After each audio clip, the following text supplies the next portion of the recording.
Hello everyone, आज की इस वीडियो में हम पढ़ेंगे क्लास 10th इंग्लिश का फर्स्ट लाइट बुक से 6th चैप्टर मिसविल द ऑटर। ठीक है, इसके ऑथर है गेविन मैक्सवेल। चलिए सबसे पहले स्टार्ट करते हैं हेडिंग से। इसका मतलब क्या है? ऑटर एक एनिमल है जिसका हिंदी होता है ऊदबिलाव। आप इस पिक्चर में देख सकते हैं, इसी को ऑटर बोलते हैं। तो इस स्टोरी में ये जो ऑथर है हमारे गेविन मैक्सवेल, इन्होंने ऑटर को एज अ पेट रख लिया है। ठीक है, और उन्होंने इस ऑटर का नाम रख दिया है मिसविल। समझे कि नहीं? तो अब इस टाइटल का मीनिंग क्लियर है आपको। चलिए चैप्टर को डिटेल में पढ़ने से पहले एक ब्रीफ इंट्रोडक्शन यहाँ पे देख लेते हैं क्या लिखा हुआ है। सबसे पहले इस स्टोरी का नरेटर ही है गेविन मैक्सवेल। ठीक है, इनके बारे में दो बात जान लीजिए कि ये एक सबसे पहले क्या है, नेचुरलिस्ट है। नेचुरलिस्ट मतलब ऐसा इंसान जो प्लांट्स, एनिमल्स और आसपास के एनवायरनमेंट को स्टडी करे, उसको नेचुरलिस्ट कहते हैं। ठीक है, और इसके साथ साथ ये एक ऑथर भी है। तो ये दो पॉइंट याद रखेंगे गेविन मैक्सवेल के बारे में। इनका घर कहाँ पे है, ये रहते कहाँ पे हैं? तो ये एक कॉटेज में रहते हैं जो कि है कैमिसफर्ना में। कैमिसफर्ना एक छोटा सा विलेज है, गांव है। कहाँ पे? इन स्कॉटलैंड। ये कंट्री में, यूरोपियन कंट्री है, वहाँ पे इस छोटे से गांव में रहते हैं, एक छोटे से कॉटेज में। ठीक है, आपको बस ये जगह का नाम याद रखना है। कैमिसफर्ना में ये गेविन मैक्सवेल रहता है, क्योंकि इसका यूज़ करेंगे स्टोरी में। ठीक है, हुआ क्या था कि गेविन मैक्सवेल ने पहले एक पेट रखा था, डॉग, जिसका नाम था जॉनी। ठीक है, तो होता क्या है कि जब जॉनी मर जाता है तब मैक्सवेल काफ़ी ज़्यादा उदास हो जाते हैं, काफ़ी ज़्यादा सैड फील करते हैं और ये सोचते हैं कि अब से हम कोई भी डॉग एज अ पेट नहीं रखेंगे। क्यों? क्योंकि जब डॉग मरता है तो जो सैडनेस फील होता है वो काफ़ी डीप होता है, प्रोफाउंड होता है। ठीक है, तो उन्होंने ठान लिया कि अब हम डॉग एज अ पेट नहीं रखेंगे। ठीक है, लेकिन बिना किसी पेट के लाइफ गुजारना काफ़ी लोनली अफेयर था इनके लिए। मतलब काफ़ी वो अकेलापन फील कर रहे थे बिना किसी पेट के, समझे? इसलिए वो आगे चल के कौन सा पेट रखते हैं, एक ऑटर को पेट पे रखते हैं। ठीक है, जिसका नाम वो मिसविल रख देते हैं। समझे कि नहीं आता? चलिए, तो इसमें से सिर्फ आप इतना ही बात याद रखिए कि गेविन मैक्सवेल एक तो नेचुरलिस्ट थे, साथ ही साथ ऑथर भी थे। रहते कहाँ पे थे? तो एक छोटे से विलेज में, कैमिसफर्ना में, जो कि कहाँ पे है, स्कॉटलैंड में। ठीक है, यहाँ तक चलिए। और इस पूरे इंट्रोडक्शन से हमें यह भी समझ में आता है कि इनको जानवरों से काफ़ी ज़्यादा लगाव है और यह है भी नेचुरलिस्ट। चलिए आगे यहाँ पे बताया हुआ है कि अगर आप किसी भी जानवर को एज अ पेट रखते हैं तो आपको क्या क्या चीज़ ध्यान में रखना चाहिए। कुछ बेसिक बातें जान लीजिए। फॉर एग्जांपल, अगर आप किसी डॉग को रखते हैं तो आपको उसका लाइसेंस गवर्नमेंट से लेना पड़ेगा। ठीक है, उसका एनुअल वैक्सीनेशन कराना पड़ेगा, टाइम टाइम पे इंजेक्शन देना पड़ेगा, टॉयलेट ट्रेनिंग देना पड़ेगा, उसका ग्रूमिंग, नाखून, बाल, ये सब कटाई करना पड़ेगा, बेदिंग कर, उसको नहाना पड़ेगा। ठीक है, ओबीडियंस ट्रेनिंग देना पड़ेगा, फिर उसको खाना भी खिलाना पड़ेगा। ऐसा नहीं कि जैसे तैसे खिला दिए, एक बैलेंस डाइट देना पड़ेगा उसको। ठीक है, फिर सोशलाइजेशन है, मतलब ऐसा नहीं कि उसको पिंजरे में बंद करके रख दिए, उसको आप घुमाइए फिराइए, फिर डेली उसको एक्सरसाइज करवाइए, उससे प्यार कीजिए, उसके साथ खेलिए। ये सब चीज़ आपको ध्यान में रखना पड़ेगा जब आप किसी भी पेट को अपने पास रखते हैं तो। ठीक है, चलिए, तो ऐसे जनरल नॉलेज था। आगे काम का बात आपके लिए यहाँ पे है। ऑटर्स के बारे में कुछ एक फैक्ट बताया हुआ है। ऑटर्स कहाँ पे पाए जाते हैं जनरली? तो ऑटर्स मार्शेस, यानी जो दलदली इलाका है, जो जहाँ पे पानी ज़्यादा है, वैसे एरियाज में ऑटर्स पाए जाते हैं। ठीक है, नियर लेक्स, रिवर्स और सीज। तो ऑटर्स, अगर पूरे वर्ल्ड का बात करें तो वर्ल्ड में सबसे ज़्यादा ऑटर्स कहाँ पे पाए जाते हैं? तो इराक नाम का एक कंट्री है, यहाँ पे एक छोटा सा टाउन है इस कंट्री में, बसरा। यहाँ पे बसरा में ऑटर्स काफ़ी ज़्यादा पाए जाते हैं। ठीक है, ये बात याद रखिए, स्टोरी में यूज़ होगा। इसके अलावा ऑटर्स के बारे में ये 3 फीचर जान लीजिए कि ऑटर्स जो होते हैं वो सेमी एक्वेटिक एनिमल्स है। इनको पानी काफ़ी ज़्यादा पसंद है। ठीक है, धरती पे भी रह लेते हैं ये, लैंड पे। इसके अलावा इनका जो मेन खाना है वो है फिश। ठीक है, और ये एक वाइल्ड एनिमल्स है, मतलब ऐसा नहीं कि इसको आप डोमेस्टिकेट करके घर में रख ले। जैसे नॉर्मली हम लोग पेट क्या रखते हैं, क्या तो डॉग, कुत्ता, नहीं तो बिल्ली रखेंगे। ठीक है, ये सब डोमेस्टिक एनिमल है, लेकिन ऑटर्स को एज अ पेट रखना काफ़ी अनकन्वेंशनल है, कॉमन नहीं है, ये अनकॉमन चीज़ है। समझे कि नहीं? चलिए देखते हैं। अब इतना बेसिक बात जान के अब देखते हैं स्टोरी को डिटेल में। स्टोरी को कुछ कुछ पार्ट में ऐसे करके नंबरिंग करके डिवाइड किया हुआ है। तो पहला पार्ट यहाँ पे पढ़ रहे हैं हम लोग। देखिए लिखा हुआ है, early in the new year of 1956 I travel to southern Iraq. यहाँ पे पहले ही बता दिए कि इस स्टोरी के नरेटर कौन है, हमारे ऑथर ही है, गेविन मैक्सवेल। ठीक है, तो ऑथर बोलते हैं कि 1956 का शुरुआत में वो कहाँ गए? साउदर्न इराक गए। इराक से कुछ याद कर पा रहे हैं आप? क्योंकि इराक ही ऐसा कंट्री है जहाँ पे एक छोटा सा टाउन है बसरा, जहाँ पे ये ऑटर काफ़ी ज़्यादा नंबर्स में पाए जाते हैं। तो ऑथर इराक कब जाते हैं? अर्ली 1956 में। यहाँ तक बात क्लियर है? चलिए फिर आगे क्या होता है। तो यहाँ पे हम ऐसे एक कुछ लिख के भी रख दिए हैं कि वो ऑथर कैमसफर्ना से कहा जाते हैं इराक में जाते हैं। कैमसफर्ना कहाँ पे है? स्कॉटलैंड। ऑथर तो यहीं पे रहते हैं ना, लेकिन वो किसी काम से इराक जाते हैं। अब आगे देखिए क्या होता है। By then it had crossed my mind that I should like to keep an otter instead of a dog and that Camusfearna ringed by water a stone's throw from its door would be an eminently suitable spot for this experiment.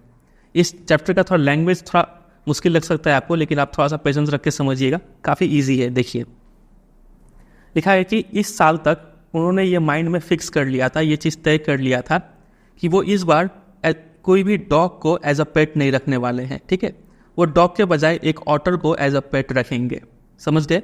अब otter को पेट रखने का reason क्या है? पहला reason उन्होंने बताया कि उनका घर कहाँ पे है? कैमसफर्ना में है। ठीक है, ये तो हमें मालूम है।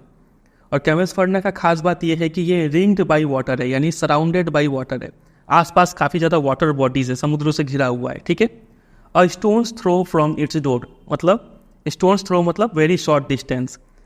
कैमसफर्ना से कुछ ही दूरी पर, काफ़ी कम दूरी पर ही आपको पानी मिल जाएगा। और ऑटर को तो पानी पसंद है, इसलिए वो सोचते हैं कि वो ऑटर को ही एज अ पेट रखेंगे। तो it would be a eminently suitable spot for this experiment.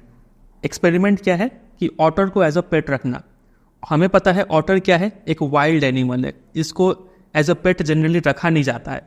तो वो ये एक्सपेरिमेंट करते हैं कि ऑटर को एज अ पेट रखते हैं, वो भी कहाँ पे? कैमसफर्ना में। समझे कि नहीं? तो एग्जाम में इसके ऊपर बहुत अच्छा अच्छा क्वेश्चन बनता है। शॉर्ट क्वेश्चन नहीं बनेगा, नहीं तो MCQ बनेगा कि वो कैमसफर्ना में क्यों रखना चाहते हैं। तो पहला रीज़न होगा कि it is surrounded by water. Experiment, ये लाइन दे देंगे, पूछेंगे एक्सपेरिमेंट यहाँ पे क्या है, तो keeping an otter as a pet is the experiment. ठीक है, चलिए यहाँ तक क्लियर है, आगे मूव करते हैं। When I casually mentioned this to a friend, he as casually replied that I had better get one in the Tigris marshes, for there they were as common as mosquitoes and were often tamed by the Arabs. तो जब उन्होंने ये जिक्र, कौन सा बात का जिक्र कि ऑटर को एज अ पेट रखना है, इस बात का जिक्र उन्होंने अपने दोस्त से किया, तो उनके दोस्त ने भी काफ़ी कैजुअली रिप्लाई किया कि तुम्हें एक अच्छा ऑटर कहाँ पे मिलेगा? टिग्रिस मार्शेस में मिलेगा। ठीक है, क्यों?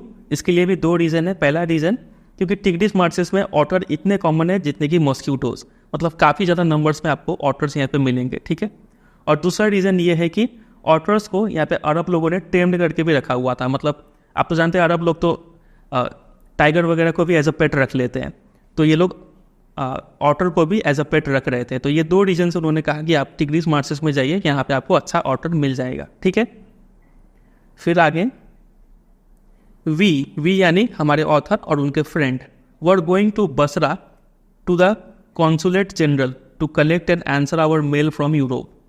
अब बसरा कुछ याद आ रहा है आपको? बसरा एक छोटा सा क्या है? टाउन है। कहाँ पे? इराक में, इराक कंट्री में।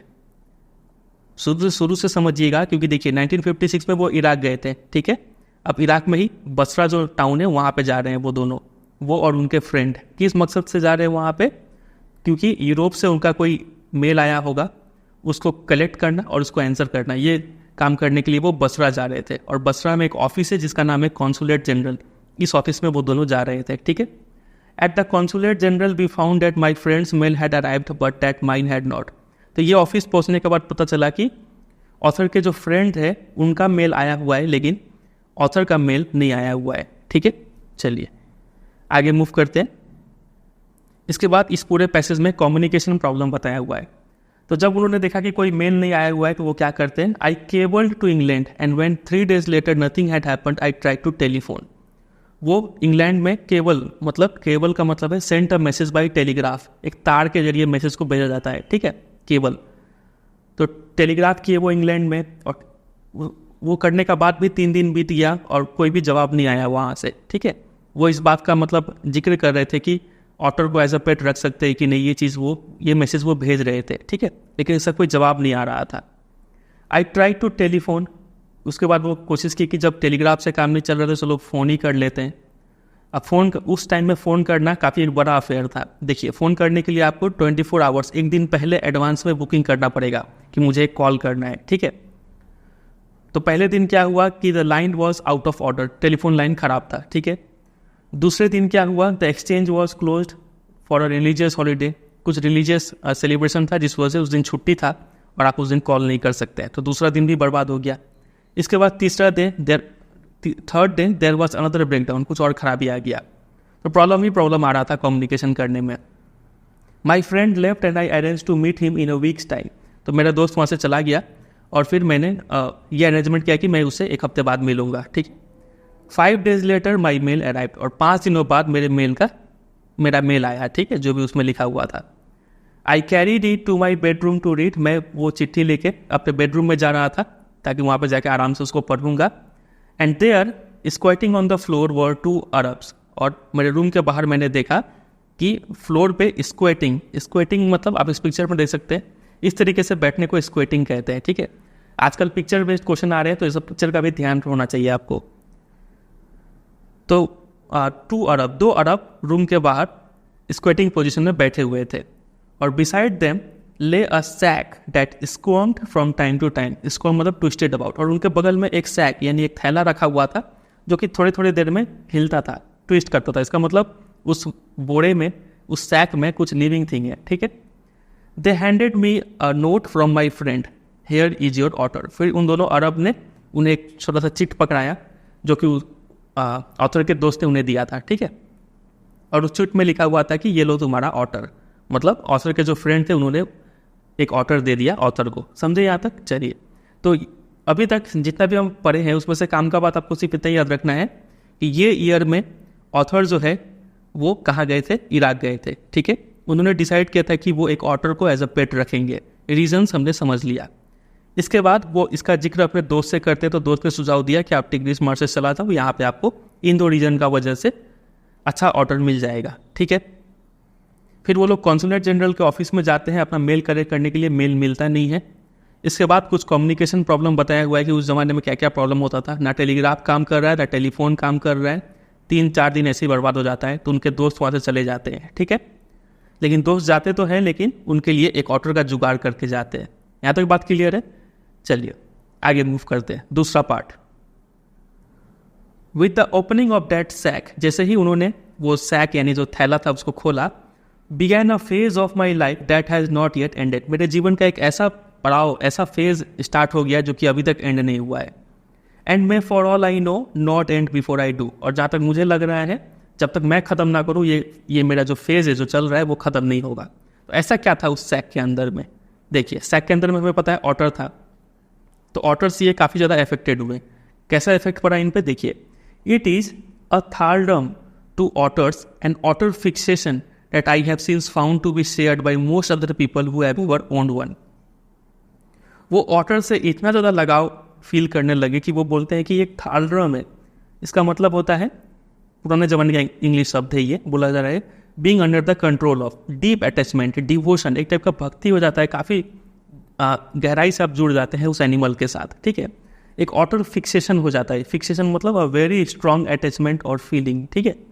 इतना ज़्यादा आप अटैच हो जाते हैं ऑटर के साथ। और ऐसा नहीं कि ये सिर्फ मेरे साथ ही हो रहा है, हर वो इंसान जिसने कभी ना कभी एक ऑटर ओन किया है उसने भी यही फील किया है कि जैसे ही आप ऑटर के साथ कनेक्ट होते हैं तो काफ़ी डीपली अटैच हो जाते हैं उसके साथ। तो वही अटैचमेंट अभी भी चल रहा है, ठीक है। चलिए, द क्रिएचर यानी जो ऑटर जो था, that emerge from the sack on to the spacious tiled floor of the consulate bedroom resembled most of all a very small medievally conceived dragon. बहुत डिफिकल्ट इंग्लिश से यूज़ करके लिखा हुआ है लेकिन मीनिंग काफ़ी सिंपल है। देखिए, सबसे पहले आप समझिए कि ऑथर का रूम कहाँ पे था। तो कॉन्सुलेट बेडरूम, जो कॉन्सुलेट जनरल का ऑफिस था उसी में एक रूम होगा, वहीं पे ऑथर स्टे कर रहे थे, ठीक है। तो उस सैक में से जो ऑटर निकल के उस बोरे में से निकल के कहाँ पे जाएगा? फ्लोर पे जाएगा। तो फ्लोर में टाइल्स लगा हुआ था, तो काफ़ी जगह वाला वो एरिया था, ठीक है। और उसे देखकर ऐसा लग रहा था, वो रिजेंबल कर रहा था, देखने में कैसा था वो क्रिएचर यानी ऑटर? तो वो देखने में था एक ड्रैगन की तरह, ठीक है, एक छोटा सा ड्रैगन की तरह वो दिख रहा था। वो ड्रैगन जो कि मेडिवल टाइम में यानी जो मिडिल एजेस, इस समय में जिसका चर्चा हुआ करता था वैसे ही एक ड्रैगन की तरह दिख रहा था। समझे ये लाइन? चलिए, from the head to the tip of the tail he was coated with symmetrical pointed scales of mud armour. तो सिर से लेकर एकदम पूंछ का अंत तक उसका शरीर कवर था क्या चीज़ से? सिमेट्रिकल, मतलब सब बराबर साइज का, पॉइंटेड स्केल्स, मतलब स्केल्स समझते हैं जैसे मछली के ऊपर जो होता है स्केल्स, ठीक है, वैसे ही इसके शरीर पे सेम साइज का स्केल्स जैसा दिख रहा था। ऑफ मड आर्मर, कीचड़ में ये सना हुआ था। आर्मर का मतलब होता है एक ऐसा कपड़ा जो आप पहनते हैं अपने बॉडी को प्रोटेक्ट करने के लिए। फॉर एग्जांपल, जब आप कोई लड़ाई करने जाएंगे तो एक कैसा मोटा कपड़ा पहन लेते हैं ताकि आपका बॉडी को ज़्यादा चोट ना पहुँचे। तो ठीक वैसा ही लग रहा था कि ये जो ऑटर है ये अपने शरीर को मड से कवर कर लिया था, मड आर्मर बोला गया है, ठीक है। तो पूरा शरीर इसका सिर से लेकर अंत तक कीचड़ से सना हुआ था, मिट्टी से, ठीक है। Between whose tips was visible a soft velvet fur like that of a chocolate brown mole। और ये जो पॉइंटेड स्केल्स था, जिसका जो टिप था, जो उसके रोए निकले हुए थे, वो क्या था? सॉफ्ट वेलवेट फर की तरह था, ठीक है। उसका जो ऊपर का कवर था बहुत ही सॉफ्ट था और लग रहा था कि एक चुचुंदर का भी जो स्किन होता है वैसा ही फर से कवर होता है, ठीक वैसा ही ये भी दिख रहा था। He shook himself and I half expected a cloud of dust, but in fact it was not for another month that I managed to remove the last of the mud and see the otter as it were in his true colors। देखिए फिर से झमेला करके लिखा हुआ है। अब यहाँ पे बोला गया है कि वो जो ऑटर है वो खुद को हिलाता है, अपना शरीर को झाड़ता है, ठीक है। और ऑथर ये एक्सपेक्ट करते हैं कि जैसे ही वो झाड़ेगा तो उसके शरीर का आधा मिट्टी जो है नीचे गिर जाएगा, लेकिन ऐसा हुआ नहीं। ऑथर काफ़ी सरप्राइज हो गए ये देख के कि उन्हें और एक महीना का समय लगा उनके उस ऑटर के शरीर से पूरा मड निकालने में, ठीक है। और 1 महीने के बाद ऑथर जो है वो ऑटर को उसके असली रंग में देख पाए, समझे कि नहीं, ट्रू कलर्स में देख पाए। तो यहाँ तक इस पैसेज का मतलब सिर्फ इतना ही है, ज़्यादा काम का चीज़ है नहीं कि ऑटर देखने में कैसा था। सबसे पहला बात आप यहाँ देखिए कि एक ड्रैगन की तरह दिख रहा था, ठीक है। सिर से लेकर पूंछ तक उसका शरीर जो था मड से कवर था, ये दूसरा बात। और तीसरा बात, इस मड को क्लीन करने में 1 महीने का समय लगा। यही 3 बात याद रखिए और कुछ यहाँ पे काम का नहीं है, ठीक है। चलिए आगे मूव करते हैं। Mijbil as I call the otter. अब यहाँ पे ऑथर बता रहे हैं कि मैंने उस ऑटर का नाम क्या रख दिया था? मिजविल रख दिया था, ठीक है। Was in fact of a race previously unknown to science. ये काफ़ी इंपॉर्टेंट लाइन है। ऑटर एक ऐसा जानवर है, जब तक ऑथर ने इसको डिस्कवर नहीं किया था, ठीक है, तब तक साइंस के जो फील्ड के लोग हैं उनको इस जानवर के बारे में मालूम ही नहीं था कि ऐसा भी जानवर कोई एग्जिस्ट करता है अर्थ पे। देखिए, ठीक है, ये जानवर था पहले से इराक में, ठीक है। लोग इसको टेम भी कर रहे थे, ये इसको देखते भी थे, लेकिन साइंटिफिक वर्ल्ड को, जहाँ पे जहाँ पे इसका इंस्टीट्यूशन है, उन लोग को मालूम नहीं था कि ऐसा भी कोई जानवर एग्जिस्ट करता है। वो यहाँ पे लिखा है कि इस स्पीसीज का एनिमल साइंस को मालूम ही नहीं था, ठीक है। And was at length christened by zoologist Lutrogale perspicillata maxwelli और मैक्सवेल्स ऑटर। और फाइनली जब ऑथर ने, हमारे ऑथर कौन है? Gavin Maxwell. ये क्या है? एक नेचुरलिस्ट है और साथ साथ एक ऑथर भी है कि नहीं।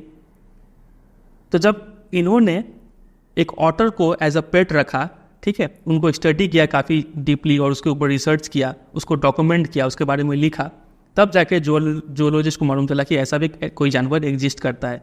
तब जाके उन्होंने सभी लोगों ने मिलके, इसका नाम साइंटिफिक नेम रखना पड़ता है हर एनिमल का, ठीक है, तो उन्होंने इसका नाम ये रखा, लुट्रोगेल परस्पिकिलाटा मैक्सवेली, या फिर सिंपली मैक्सवेल्स ऑटर। ये उसका साइंटिफिक नेम पड़ गया। ये कन्वेंशन होता है, ठीक है, कि जो भी इंसान किसी एनिमल के ऊपर बहुत ज़्यादा रिसर्च करता है, जिसके बारे में पता लगाता है, उसका नाम उसी इंसान के ऊपर रखा जाता है, ठीक है। एग्जाम में इसके ऊपर क्वेश्चन बनता है कि क्यों ऑटर को मैक्सवेल्स ऑटर कहा गया, ये नाम इसका क्यों रखा जूलॉजिस्ट लोगों ने, तो आपको यही आंसर देना पड़ेगा। आप ये देख सकते हैं, ऐसा क्वेश्चन आता है एग्जाम में, लिखा हुआ है कि वाई इज मिजविल को शॉर्ट में मिज लिखा हुआ है, species now known to the world as Maxwell's otter. ये स्पीसीज को इस नाम से क्यों जाना जाता है, मैक्सवेल ऑटर, ठीक है। तो वही यहाँ पे लिखा हुआ है, बिकॉज गेविन मैक्सवेल ये एक नेचुरलिस्ट थे जिन्होंने इस एनिमल को डिस्कवर किया था और इसको स्टडी किया था, ठीक है। काफ़ी क्रूशियल रोल परफॉर्म किए थे हमारे ऑथर ने in its identification and classification. Maxwell का जो ऑब्जर्वेशन था और जो रिसर्च था, इन 2 चीज़ों से पता चला कि ये एक यूनिक स्पीसीज है, ठीक है, इसके बारे में पहले मालूम नहीं था, ठीक है। तो in the honour of his contribution to the scientific community the species was named after him. तो उसका इनके कंट्रीब्यूशन को सम्मान देने के लिए इसका नाम इन्हीं के नाम के ऊपर रखा गया। और ये कॉमन प्रैक्टिस है जूलॉजी में कि जब भी कोई नया स्पीसीज डिस्कवर होता है तो वो इंसान जो इसके ऊपर रिसर्च करता है या फिर डिस्कवरी करता है इस स्पीसीज का, उसका नाम उसी के ऊपर रखा जाता है। ठीक है, चलिए तो ये ध्यान रखिएगा। ये सारा क्वेश्चन आंसर्स आपको मेरे वेबसाइट पे मिल जाएगा। अभी आप सिर्फ चैप्टर को समझते चलिए, आपको बता देंगे कहाँ से इसको अच्छे से डाउनलोड कर लेना है। ठीक है, अब आगे यहाँ पे बताया हुआ है कि जब ऑटर को हमारे ऑथर अपने घर में ले आते हैं तो क्या एक्सपीरियंस होता है। तो पहला 24 आवर्स, पहला दिन मिजविल का रवैया कैसा रहता है, ना ही हॉस्टाइल, ना अनफ्रेंडली भी नहीं रहता है और फ्रेंडली भी नहीं रहता है। ठीक है, यहाँ पे एक वर्ड था क्रिश्चियन, क्रिश्चियन का मतलब होता है नेम्ड। ठीक है, जूलॉजिस्ट लोगों ने इसका नाम रखा था ये। चलिए, तो पहला दिन इसका बिहेवियर कैसा था, ना ही फ्रेंडली था ना ही अनफ्रेंडली था। ठीक है, he was simply aloof and indifferent. Very important, ये याद रखिए, इसके ऊपर क्वेश्चन आगे पूछेंगे। वो अलग थलग रह रहा था, उसको ज़्यादा चीज़ से फर्क नहीं पड़ रहा था। Choosing to sleep on the floor as far from my bed as possible, मेरे बिस्तर से जितना दूर हो सके उतना दूर जाके वो सोता था। ठीक है, पहला दिन उसका ये सारा रवैया था। द सेकेंड नाइट, दूसरी रात को क्या होता है, Mijbil came to my bed in the small hours. Small hours मतलब देर रात को, मिडनाइट और सुबह से पहले, सुबह का बीच का समय। ठीक है, मतलब मिडनाइट और सुबह होने से पहले, ये जो बीच का समय है इसको स्मॉल आवर्स कहते हैं, अप्रोक्स 12 से 6 बजे तक का रात का। ठीक है, तो उस रात क्या हुआ, मिजविल आया ऑथर के पास, उसके बेड पे आ गया। ठीक है, and remained asleep in the crook of my knees, और मेरे घुटना जहाँ पे फोल्ड हो रहा था वहाँ पे ये मिजविल चिपक के सो गया। तब तक सोया रहा जब तक कि servant brought T in the morning, servant जब सुबह चाय लेके आया तब तक वो सो रहा था। ठीक है, उसको उठाना पड़ा। एंड ड्यूरिंग द डे, और फिर दिन में क्या किया वो, he began to lose his apathy. Apathy मतलब एब्सेंस ऑफ इंटरेस्ट, जो पहले वो शो कर रहा था इसको वो लूज करना स्टार्ट कर दिया, मतलब लूज और एब्सेंस को कट कर दिया, उसका इंटरेस्ट डेवलप होने लग गया। ठीक है, take a keen, much too keen interest in his surrounding, आसपास की चीज़ों में वो काफ़ी इंटरेस्ट लेने लगा दिन में। ठीक है, I made a body build for him and took him on a lead to the bathroom, मैंने उसके लिए एक बॉडी बिल्ड बनवाया, मतलब एक फंदे की तरह, जैसे कि कुत्ते का गले में कैसा फंदा बांध देते ताकि उसको हम कहीं ले आ पाए। ठीक है, उसका फिजिकल एक्टिविटी को कंट्रोल कर पाए। वैसे ही ऑथर ने भी इस ऑटर के लिए ऐसा एक बॉडी बिल्ड बनवा दिया था, और फिर उसको एक फंदे के जरिए कहाँ ले गए वो, बाथरूम में। ठीक है, अब बाथरूम में जाके वो क्या किया देखिए, where for half an hour he went wild with joy in the water, आधे घंटे के लिए वो खुशी के मारे पागल हो गया था, पानी में बहुत खेला वो, उसको तो पानी पसंद है। प्लंगिंग एंड रोलिंग इन इट, उसमें छलांग लगाया, उसमें रोल किया। Shooting up and down the length of the bath tub, और जो भी बाथ टब था, ठीक है, उसके शुरू से अंत तक, फिर अंत से शुरू तक वो मतलब उसमें तैरने लगा under water, and making enough slosh and splash for a hippo, और पानी को ऐसे उछाल रहा था, पटक रहा था, ठीक है, हिप्पोपोटामस की तरह। ठीक है, तो ऐसा इसका रवैया था बाथरूम में। This I was to learn is a characteristic of author, तब ऑथर को पता चला इनका एक स्पेशल कैरेक्टरिस्टिक, वो कैरेक्टरिस्टिक ये है कि every drop of water must be extended and spread about the place. Otter का हमेशा ये मकसद होता है कि पानी का हर एक बूंद को बिखेर दो, ये हर एक बूंद को एकदम आसपास का जगह में बिखेर दो।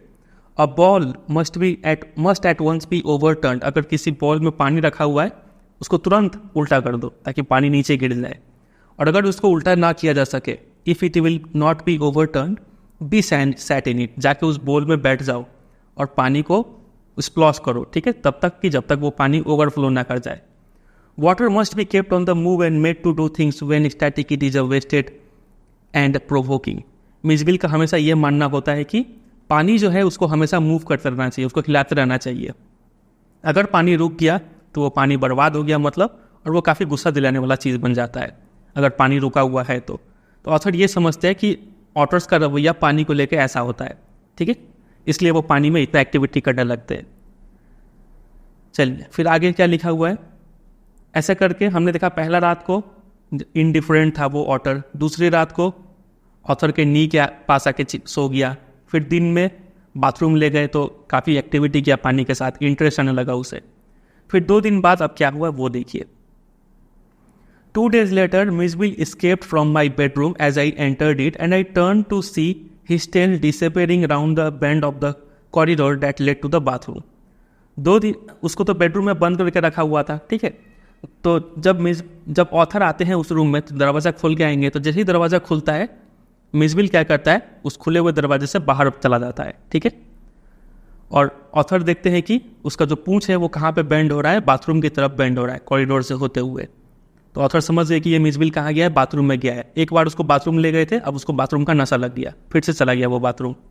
Bye the time I got there he was up on the end of the bath tub and fumbling, मतलब trying to do something in a clumsy manner at the chromium taps with his paw. जब तक author bathroom में पहुंचे, इससे पहले ये मिसविल bathroom में पहुंच के क्या कर चुका था, बाथ टब के एंड पे चढ़ गया था और ऊपर चढ़ के क्रोमियम टैप जो नल है उसको फम्बलिंग मतलब बेढंगे तरीके से खोलने का कोशिश कर रहा था, नल चलाने का कोशिश कर रहा था, ठीक है। I was amazed in less than a minute he had turn the tap far enough to produce a trickle of water. तो मैं ये देख कर चौंक गया कि 1 मिनट से कम टाइम में भी उसने क्या कर दिया, टैप को टर्न कर दिया था और उस टैप नल से पानी आना शुरू हो गया था। After a moment or two achieve the full flow, और थोड़ी देर बाद वो पूरा फुल फ्लो में पानी आने लग गया। He had been lucky to turn the tap the right way. उस दिन तो वो लकी था कि उसने टैप को सही दिशा में घुमाया। बाद में क्या होता था कि वो कभी कभी टैप को उल्टा घुमा देता था। इससे क्या होता था कि वो काफ़ी ज़्यादा टाइट हो जाता था, स्क्रू हो जाता था, वो टैप नल जाम हो जाता था, ठीक है। और तब ये ऑटर जो था, जो मिसविल था, वो काफ़ी फ्रस्ट्रेट हो जाता था उसको और टाइट करने का बाद। तो उस समय वो चीटर करता था विथ इरिटेशन, इरिटेट होकर अजीब सा आवाज़ निकालता था और काफ़ी डिसअपॉइंटेड हो जाता था कि आज ये नल पानी नहीं दे पाया, ठीक है। चलिए, तो ये सब चीज़ से पता चलता है कि जो ऑटर है, मिसविल जो है, वो काफ़ी इंटेलिजेंट क्रिएचर है। वो देखिए, एक दिन वो बाथरूम में गया, दूसरा दिन खुद ही जाके बाथरूम में नल चालू करने की कोशिश कर रहा है। वो काफ़ी इंटेलिजेंट है, इससे हमें ये पता चलता है, ठीक है। ये इसलिए लिख रखे हैं, एग्जाम में क्वेश्चन आता है कि ऑटर जो होते हैं वो इंटेलिजेंट होते हैं। ये बात का पता आपको कैसे चलता है, तो आपको ये एग्जाम्पल देना पड़ेगा, ये टैप वाला, ठीक है। फिर आगे लिखा हुआ है कि very soon Mij would follow me without a lead and come to me when I called his name. उससे पहले तो हमने देखा था कि उसके लिए फंदा बनाया हुआ था, ठीक है। अब उसको बिना फंदे का भी रखा जा सकता था। वही लिखा है कि मिज मतलब मिसविल का शॉर्ट फॉर्म है, would follow me without a lead. अब किसी फंदे के जरिए उसे फॉलो करवाने का जरूरत नहीं था, बिना फंदे का भी वो मेरे पीछे पीछे आता था, मुझे फॉलो करता था, और जब भी मैं उसे नाम से बुलाता था तो वो मेरे पास आ जाता था। तो इस लाइन से भी पता चलता है कि मिसविल जो है वो काफ़ी इंटेलिजेंट, ये ऑटर काफ़ी इंटेलिजेंट क्रिएचर होते हैं। He spent most of his time in play, ज़्यादातर समय खेलता था। He spent hours shuffling a rubber ball round the room like a 4-footed soccer player using all 4 feet to dribble the ball. घंटों तक वो क्या करता था, एक बॉल को वो अपने चारों पैरों से सॉकर की तरह मतलब उस रूम में ड्रिबल करते रहता था, ठीक है, मारते रहता था, घूमते रहता था। And he could also throw it with a powerful flick of the neck to a surprising height and distance. और वो अपने गले का पावर से क्या करता था, मतलब सिर से उस बॉल को ऊपर भी फेंक सकता था और काफ़ी दूर तक फेंक सकता था, ठीक है। But the real play of an otter is when he lies on his back and juggles with small objects between his paws. Real खेल ऑटर का ये बताया हुआ है कि जब वो अपने पीठ के बल लेटता था और अपने चारों पैरों से जगलिंग करता था। जगलिंग क्या होता है, आप किसी ऑब्जेक्ट को हवा में रखते हैं, उसको जगलिंग कहा जाता है, ठीक है। छोटे छोटे ऑब्जेक्ट को वो जगलिंग करता था विथ हिज पॉज, ठीक है। Marbles were Mijbil's favourite toys for his pastimes. वो मार्बल से काफ़ी ज़्यादा खेलता था। He would lie on his back, rolling 2 or more of them up and down his wide, flat belly, without ever dropping one to the floor. वो marble से ऐसे खेलता था कि वो अपने पीठ के बल लेट जाता था और अपने पेट के ऊपर कुछ मार्बल्स रख लेता था और उसको अपने पेट पर ही मार्बल्स को मतलब राउंड गोल गोल घुमाता था, ठीक है, और मार्बल्स को गिरने नहीं देता था फ्लोर पे। इस तरीके से वो मार्बल से भी खेलता था। तो ये सब चीज़ से पता चलता है कि मिसविल काफ़ी इंटेलिजेंट क्रिएचर तो था ही, इसके साथ साथ एक प्लेफुल मतलब रवैया था उसका और काफ़ी फ्रेंडली नेचर भी था, ठीक है। चलिए, इतना समझा हमने। कुछ क्वेश्चंस देख लेते हैं, काफ़ी अच्छे क्वेश्चंस हैं यहाँ पे, क्योंकि चैप्टर तो बहुत अजीब सा है लेकिन समझ में नहीं आता है क्या इंपॉर्टेंट है और क्या नहीं है। तो जब हम ये क्वेश्चंस ही करते हैं तो हमें आइडिया लगता है कि क्या क्या चीज़ याद रखना है। देखिए क्वेश्चन है कि what experiment did Maxwell think Camusfearna would be suitable for, वो एक्सपेरिमेंट क्या है? तो keeping an otter as a pet वही एक्सपेरिमेंट है। Why does he go to Basra, Basra क्यों जाता है? तो to collect his mail from Europe, ठीक है। How long does he wait there, क्यों उतने दिन वेट करता है? तो 3 दिन वेट करता है, क्यों? बिकॉज ऑफ कम्युनिकेशन प्रॉब्लम, ठीक है, उसका मेल आया नहीं होता है।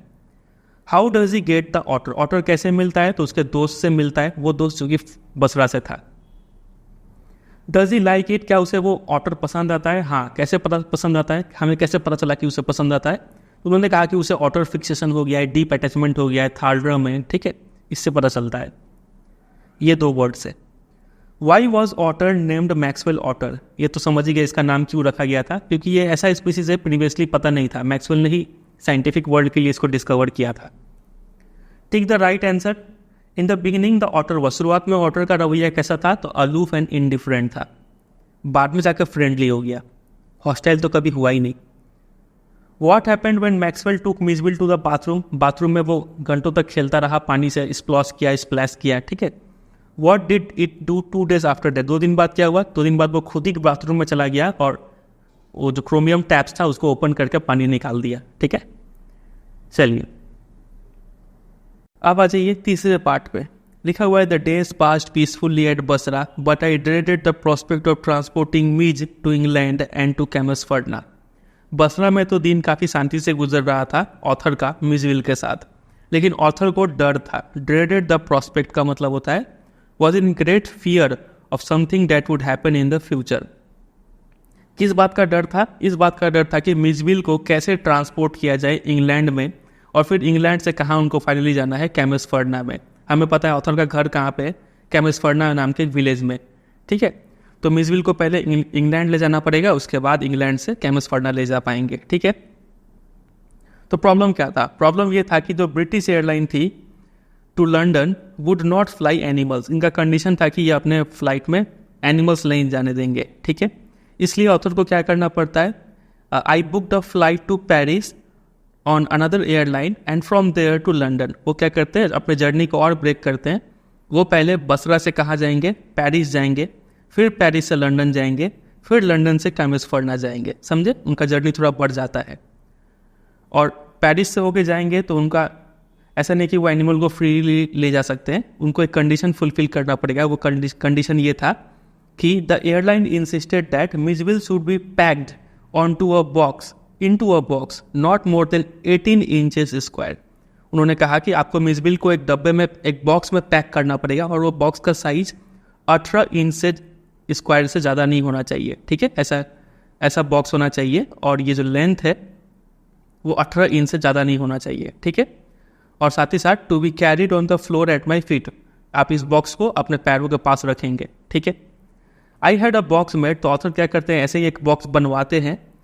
And an hour before we started, journey start होने से 1 घंटे पहले ऑथर क्या करते हैं?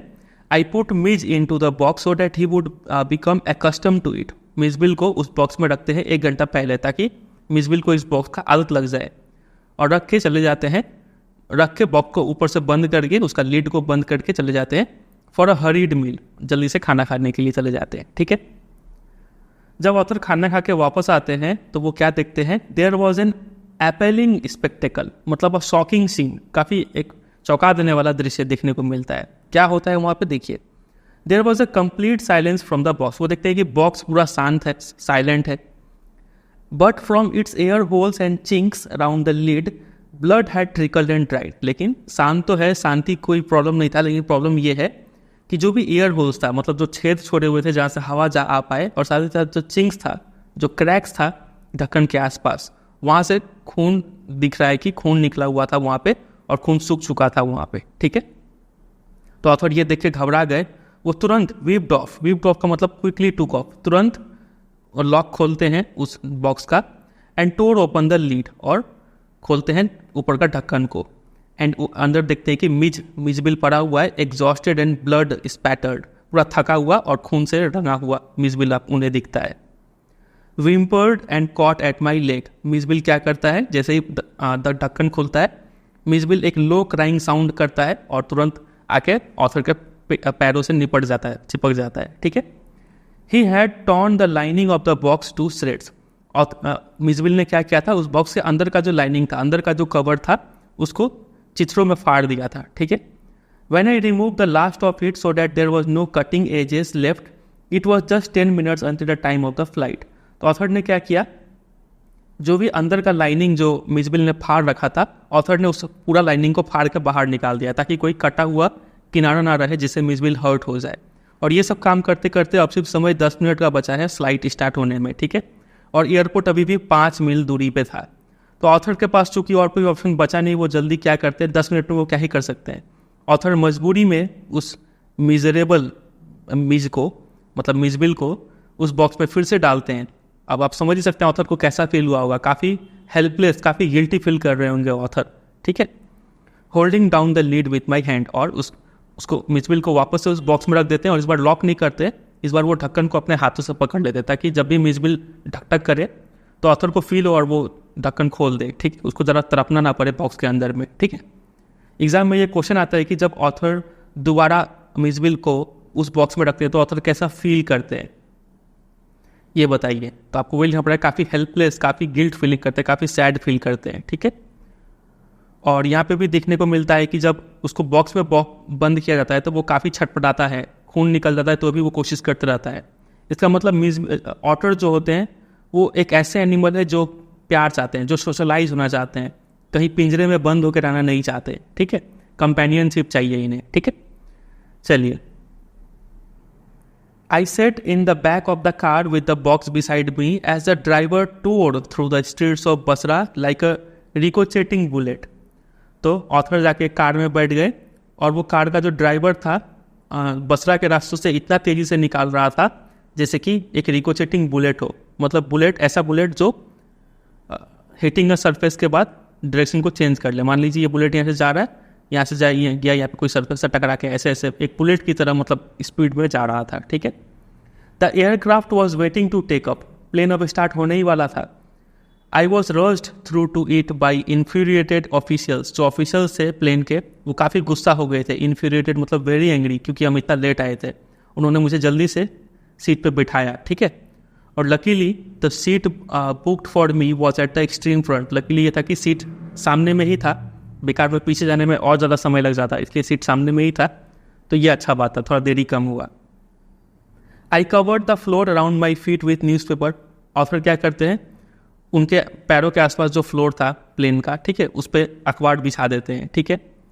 फिर एक एयर होस्टेस को बुलाते हैं and gave her a parcel of fish for Mij to keep in a cool place. और एयर होस्टेस को बुला के उन्हें एक फिश का थैला पकड़ा देते हैं, बोलते हैं कि आप इसे ठंडे जगह पर रख दीजिए, जब मिजबिल को भूख लगेगा इसको खिलाया जाएगा, ठीक है।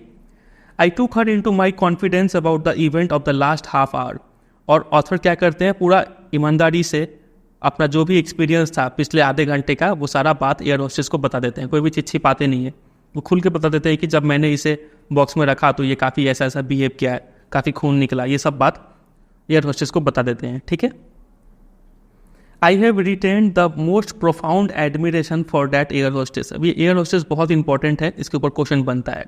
ऑथर को ये एयर होस्टेस का बिहेवियर काफ़ी पसंद आ गया और वो यहाँ पे बोलते हैं कि काफ़ी इसको एडमायर करते थे ऑथर। प्रोफाउंड, काफ़ी डीप, प्रोफाउंड मतलब होता है डीप एडमिरेशन है ऑथर का एयर होस्टेस के लिए। She was the very queen of her kind, वो एकदम मतलब काइंडनेस के लिए वो क्वीन थी, इतना अच्छा उसका बिहेवियर था। She suggested that I might prefer to have my pet on my knee. उस एयर होस्टेस ने सजेस्ट किया कि अगर मैं चाहूँ तो मैं अपने पेट को यानी मिजबिल को अपने घुटनों पे भी रख सकता हूँ, फ्लोर पर रखने का जरूरत नहीं है। And I could have kissed her hand in the depth of my gratitude. और ये सुन के ऑथर इतना अच्छा फील करते हैं, बोलते हैं कि मन तो किया उनके हाथों को चूमा जाए, ठीक है। But not knowing otters I was quite अनप्रिपेयर्ड for what forward. लेकिन मुझे पता नहीं था ऑटर्स कैसा रिएक्ट करेंगे प्लेन में, आगे चल के जो भी हुआ उसके लिए मैं एकदम ही प्रिपेयर्ड नहीं था, ठीक है। क्या हुआ आगे चल के वो देखते हैं, उससे पहले आप ये चीज़ जान लीजिए।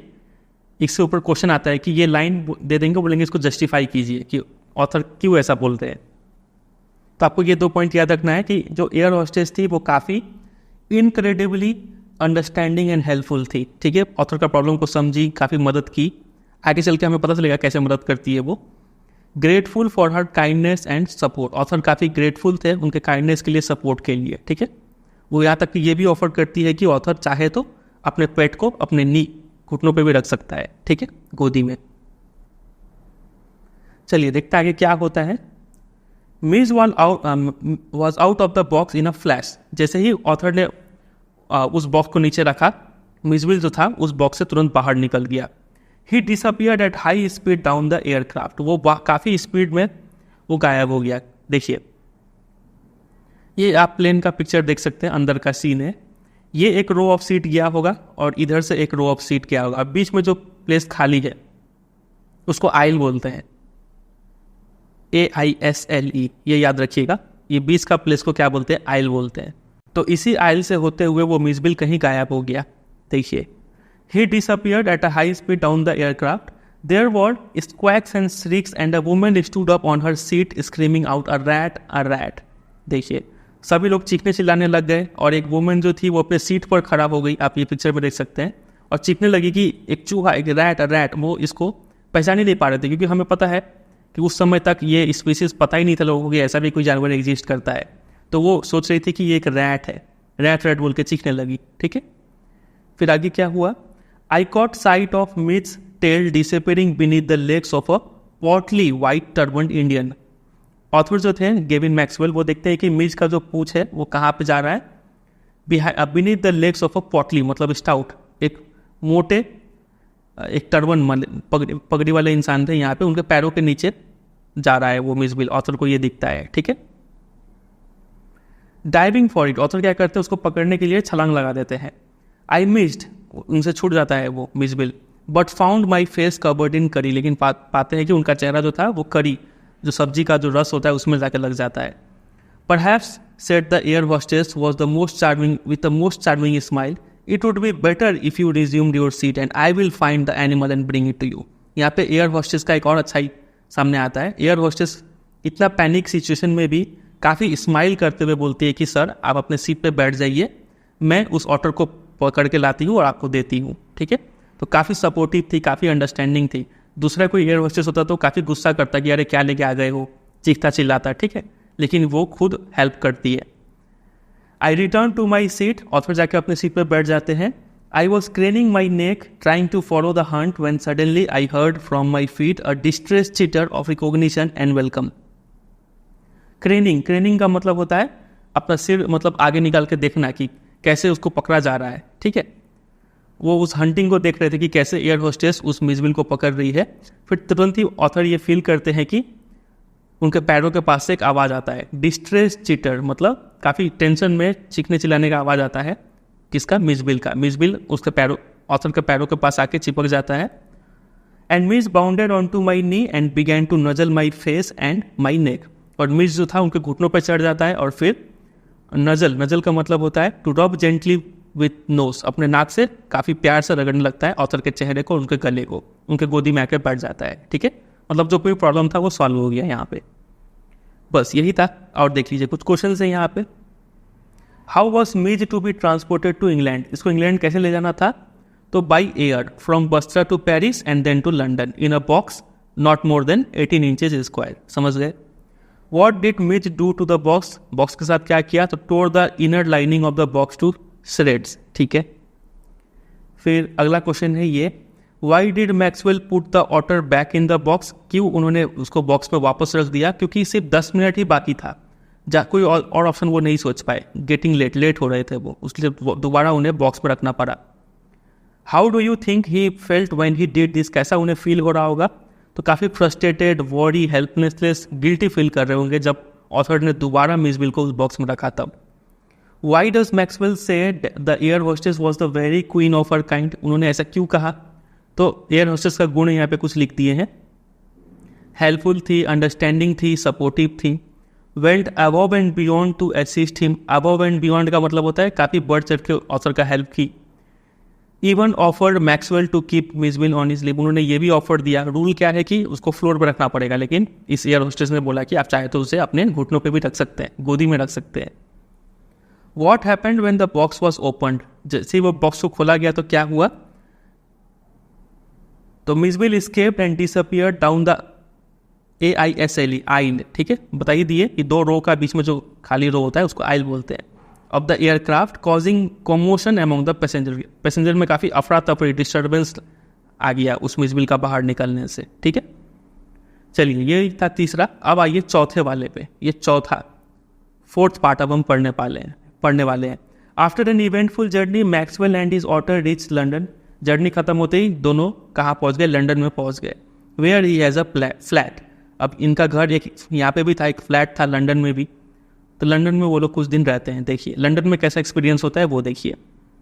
अभी तक कहाँ पे थे? बसरा में थे। यहाँ के लोग जानते थे इस जानवर को, लेकिन लंदन में तो लोगों को इसके बारे में पता ही नहीं। तो वहाँ के लोग कैसा रिएक्ट किए इस जानवर को देख के वो समझिए। तो मिसविल और ऑथर दोनों लंदन में लगभग 1 महीने तक रहे, क्योंकि लंदन में अपना ही घर था। ठीक है। He would play for hours with a selection of toys, ping pong balls, marbles, rubber fruit and a terrapin shell that I had brought back from his native marshes. वो इन सब खिलौनों के साथ खेलता था। खिलौने का नाम पे एक बार गौर दीजिएगा। टॉयज थे कुछ, पिंग पोंग बॉल्स थे, मार्बल्स थे, रबर का फ्रूट था, ठीक है, रबर का बना हुआ फल, और टेरापिन शेल। टेरापिन मतलब होता है टर्टल, एक छोटा सा टर्टल जो कि नॉर्थ अमेरिका में मिलता है। तो उसका जो शेल होता है उससे वो खेलता था। ठीक है। पिंग पोंग बॉल के साथ उसने एक स्पेशल टाइप का गेम इन्वेंट कर लिया था। इस पे ध्यान दीजिएगा, इसके ऊपर क्वेश्चन आता है कि पिंग पोंग बॉल के साथ उसने कैसा गेम इन्वेंट किया था।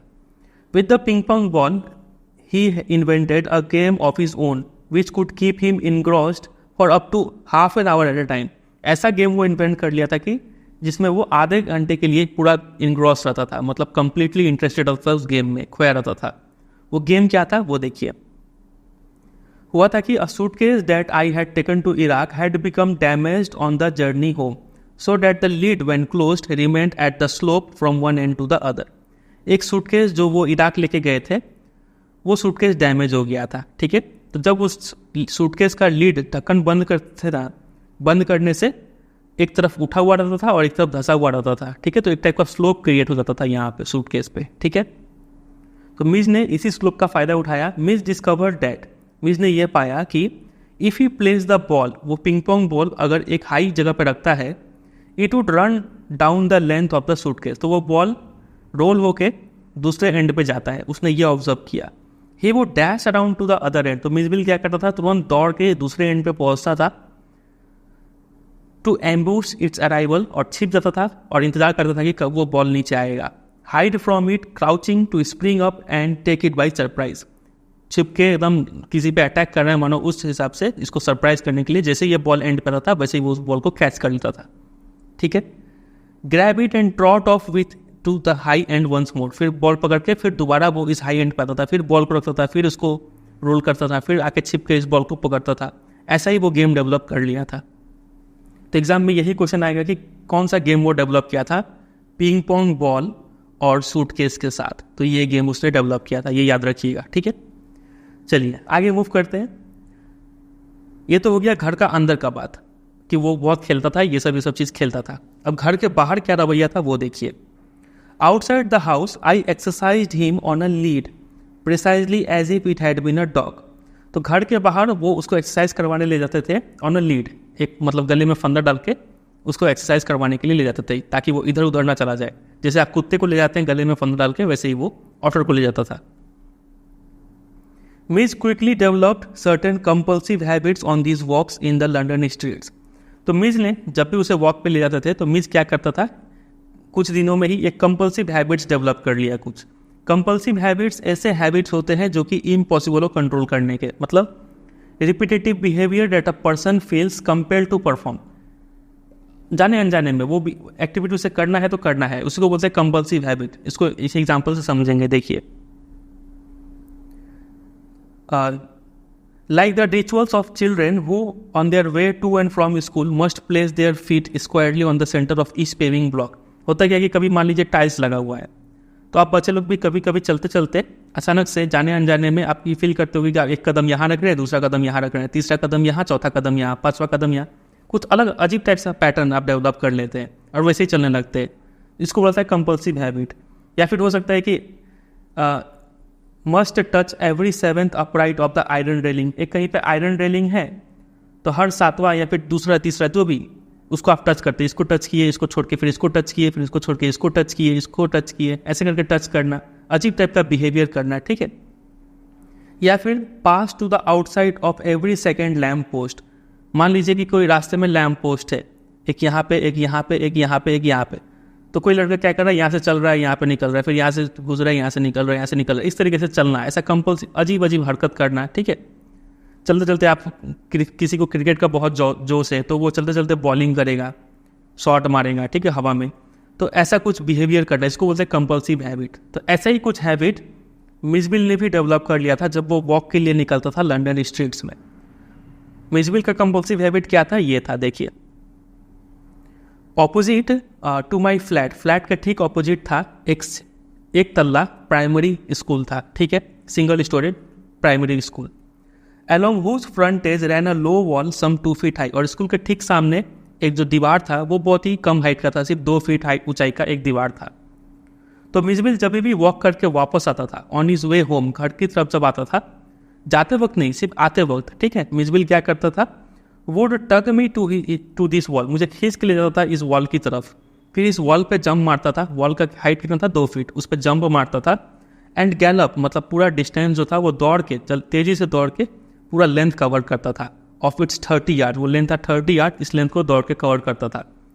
और जब ये कवर कर रहा होता था, to the hopeless distraction of the pupils and of staff within, school के जितने भी स्टूडेंट थे, स्टाफ थे, वो काफ़ी डिस्ट्रैक्ट होते थे ये देख के कि कहाँ से ऐसा अजीब सा जानवर आ गया जो इस वॉल पे दौड़ रहा है। तो ये था कंपल्सिव हैबिट मिच का, ठीक है। एग्जाम में क्वेश्चन आता है कि कंपल्सिव हैबिट का मीनिंग पूछेंगे, तो ये मीनिंग याद रखिएगा, ये भी इसके साथ साथ पूछेंगे कि स्कूल चिल्ड्रन का कंपल्सिव हैबिट क्या होता है। तो 3 यहाँ पे बताया हुआ है कि पेविंग ब्लॉक पे कदम रखना, ठीक है, फिर दूसरा आयरन रेलिंग को टच करना, लैम्प पोस्ट से होके गुजरना, 3 हैबिट बताया हुआ है। तो कोई 1-2 याद करेंगे तो काफ़ी रहेगा। ये स्कूल स्टूडेंट का कंपल्सिव हैबिट हो गया, और नीचे मिसबिल का कंपल्सिव हैबिट बताया हुआ है। मिसबिल का कंपल्सिव हैबिट क्या था कि वो स्कूल के दीवार को गैलोप करना, मतलब तेजी से दौड़ के कवर करना, ये उसका कंपल्सिव हैबिट था। चलिए, फिर कई लोगों का कंपल्सिव हैबिट क्या होता है, नाखून चबाना होता है, आप जाने अनजाने में नाखून चबा रहे होते हैं, ठीक है, ये होता है कंपल्सिव हैबिट। कई लोग मोबाइल चलाते हैं जाने अनजाने में, ये भी एक कंपल्सिव हैबिट है। तो कहीं ना कहीं कंपल्सिव हैबिट से जो एंग्जाइटी है वो दूर होता है। जितना आप टेंशन में, स्ट्रेस में रहेंगे, आप उतना ज़्यादा ये सब एक्टिविटी करते हैं। चलिए, फिर आगे क्या होता है, देखिए, it is not, I suppose, in any way strange that the average Londoner should not recognise an otter, but the variety of guesses as to what kind of animal this might be came as a surprise to me. तो मेरे लिए ये एकदम ही अजीब बात नहीं था, क्योंकि लंदन के रहने वाले लोग ऑटर को रिकॉग्नाइज नहीं कर पा रहे हैं, क्योंकि ये उस समय तक ज़्यादा लोगों को पता नहीं था। लेकिन मेरे लिए अजीब बात ये था, सरप्राइजिंग ये था कि जो ये लंडनर लोग, मतलब लंदन में रहने वाले लोग, इसका जो नाम गेस करते थे, ये इस टाइप का एनिमल तो नहीं है, इस टाइप का एनिमल तो नहीं है, उनका नाम गेस करना ही ऑथर के लिए काफ़ी सरप्राइजिंग था। काफ़ी अजीब अजीब नाम वो लोग गेस करते थे। कौन सा नाम था, देखिए, ऑटर्स जो है वो बिलोंग करते हैं एक स्मॉल ग्रुप ऑफ एनिमल्स जिसको कहा जाता है म्यूस्टिलाइन, ठीक है, ये याद रखिएगा। एग्जाम में क्वेश्चन आता है कि वो किस ग्रुप ऑफ एनिमल को बिलोंग करते हैं, तो इस ग्रुप को बिलोंग करते हैं। इस ग्रुप में और भी एनिमल है, जैसे कि बैजर हो गया, मोंगूज, वीजल, स्टाउट, मिंक और इस टाइप के एनिमल्स होते हैं, ठीक है। I face the continuous barrage of conjectural questions, conjecture मतलब गेस करना, ठीक है। तो ऑथर तुरंत अक्सर ये फेस करते थे कि लोग लगातार बराज, मतलब देखिए, बराज ऑफ कॉन्जेक्चरल क्वेश्चंस का मतलब होता है a stream of questions filled with guesses. लोग गेस करके बहुत सारे क्वेश्चन पूछते थे, ठीक है। That spread all the mustelines but the otter, और उनका क्वेश्चन वो गेस करते थे, कहीं ये बैजर तो नहीं है, कहीं ये मोनगूज तो नहीं है, कहीं ये वीजल तो नहीं है, वो सारा नाम बोलते थे ऑटर को छोड़ के, सॉरी ये तो अदर है, ऑटर नाम छोड़ के वो सारा नाम गेस कर लेते थे, ठीक है।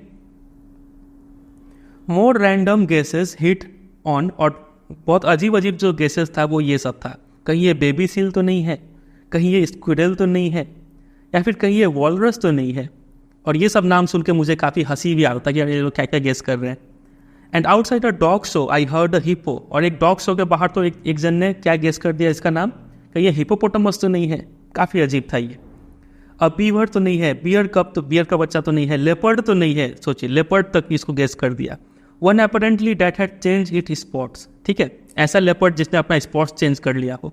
कहीं ये ब्रॉन्टोसोर तो नहीं है, ब्रॉन्टोसोर आप इस पिक्चर में देख सकते हैं, बोल रहा है कि कहीं ये ब्रॉन्टोसोर तो नहीं है। तो Mijbil was anything but an otter, Mijbil हर कुछ हो सकता है ऑटर छोड़ के, सब लोग ऑटर छोड़ के बाकी सब चीज़ गेस कर रहे थे, वो यहाँ पे बोल रहे हैं। तो ये सब नाम याद रखिएगा, या इस पूरे पैसेज में सिर्फ 2 ही चीज़ काम का है। पहला, वो किस ग्रुप ऑफ एनिमल को बिलोंग करता है, तो म्यूस्टलाइन, ये याद रखिएगा। इस ग्रुप में और कौन से एनिमल आते हैं वो याद रखिएगा, और लोग क्या क्या गेस करते थे, ये लंडनर लोग क्या क्या गेस करते थे इस ऑटर का मतलब नाम, तो ये याद रखिएगा, ठीक है।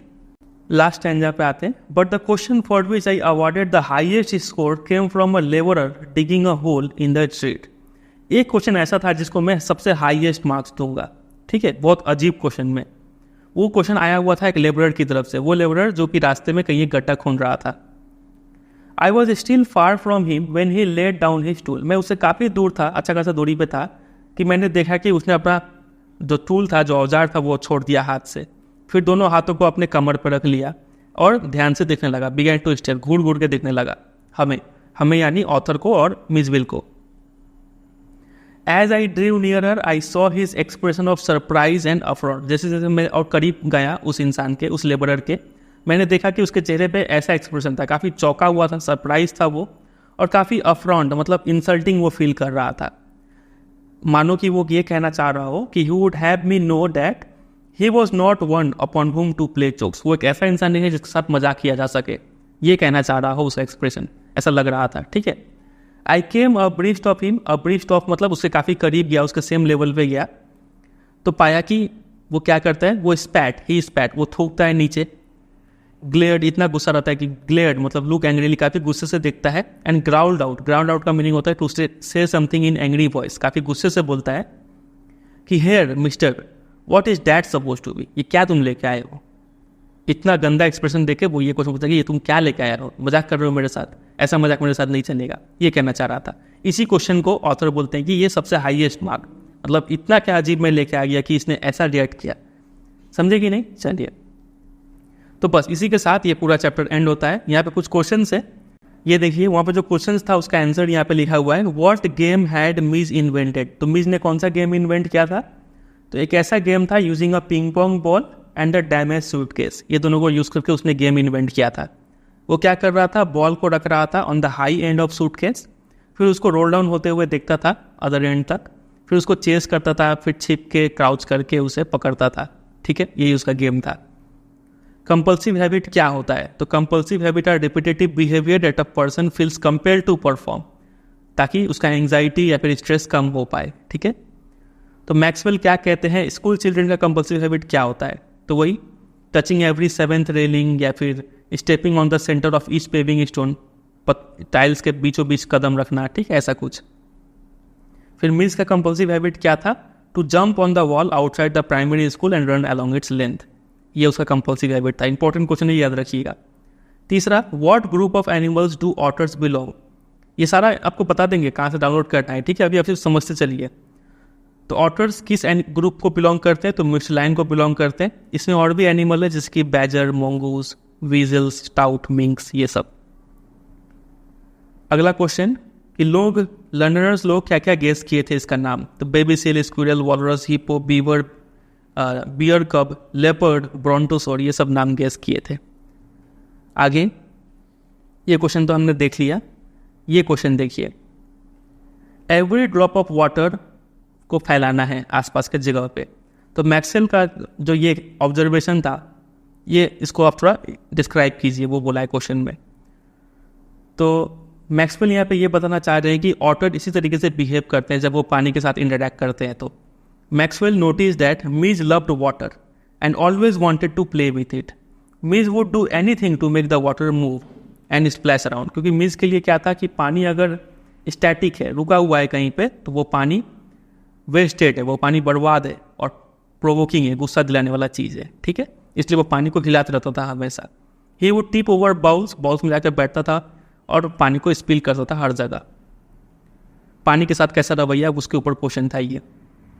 अगला क्वेश्चन है कि मैक्सवेल का जो डर था कि मिसविल को कैसे ले जाया जाए इंग्लैंड तक, ये डर कहाँ तक जायज़ था, रीज़न बताइए। तो ये डर एकदम लेजिटिमेट था, सही डर था, क्योंकि देखिए मिसविल जो था एक वाइल्ड एनिमल है जिसका एक अलग हैबिटेट है, पानी वाला जगह में रहता है, दलदली इलाका, मार्स एरिया में रहता है, याद है हमने स्टार्टिंग में पढ़ा था, और अलग टाइप का बिहेवियर है इसका। तो हम मिसविल को उठा के इंग्लैंड में रख रहे हैं जहाँ पे एकदम ही अलग हैबिटेट होगा, लोग इसको जानते नहीं हैं, तो वहाँ पे ये कैसा रिएक्ट करेगा, लोग कैसा रिएक्ट करेंगे, ये एक टेंशन वाला बात है, ठीक है। तो मिस का जो ये डर था काफ़ी जायज़ है। मोर ओवर कई बार ये चीज़ इलीगल भी होता है और इकोलॉजिकली इररिस्पॉन्सिबल भी होता है कि आप एक जंगली जानवर को उसके अपने इन्वायरमेंट से उठा के दूसरे इन्वायरमेंट में रख रहे हैं, क्या पता वो वहाँ पे सर्वाइव ना कर पाए, मर जाए तो, क्योंकि क्लाइमेट भी तो अलग अलग होता है, ठीक है। चलिए अगला क्वेश्चन है ये एयर होस्टेस के बारे में, कि मैक्सवेल उसके बारे में काफ़ी अच्छा सोचता था, इसको जस्टिफाई कीजिए। तो पहला तो वो काफ़ी काइंड थी, अंडरस्टैंडिंग थी, प्रोफेशनलिज्म शो कर रही थी, कामनेस, विलिंगनेस टू हेल्प, ये सब उसका क्वालिटीज़ है। रेटिंग मारेंगे, सिंपल है, कुछ नहीं है इसमें, लेकिन काफ़ी इंपॉर्टेंट क्वेश्चन है, इसको अच्छे से तैयार कीजिएगा। अगला क्वेश्चन है ये कि लंदन में गया तो मिसविल काफ़ी एक सेंसेशन बन गया, इसको आप एक्सप्लेन कीजिए। तो देखिए सबसे पहले तो वो खेलता था लंदन में, ठीक है, जो 4th पार्ट है उसके ऊपर ये क्वेश्चन था। कई सारे टॉयज, पिंग पोंग बॉल से गेम खेलता था, वो पिक्यूलियर हैबिट्स डेवलप कर लिया था, कंपल्सिव हैबिट, ठीक है, जिससे लोग काफ़ी चौंक जाते थे। हाउएवर कई सारे लंडनर लोग इसको आइडेंटिफाई भी नहीं कर पाए, काफ़ी सारे अजीब अजीब नाम गेस करते थे जो सुन के काफ़ी ह्यूमरस लगता था, ठीक है। Creating a sense of wonder and curiosity among the public, इस तरीके से ओवरऑल आंसर हमने दिया। सबसे पहले गेम के बारे में, फिर उसका कंपल्सिव हैबिट के बारे में, फिर नेम्स के बारे में, यही 3 चीज़ें यहाँ पे।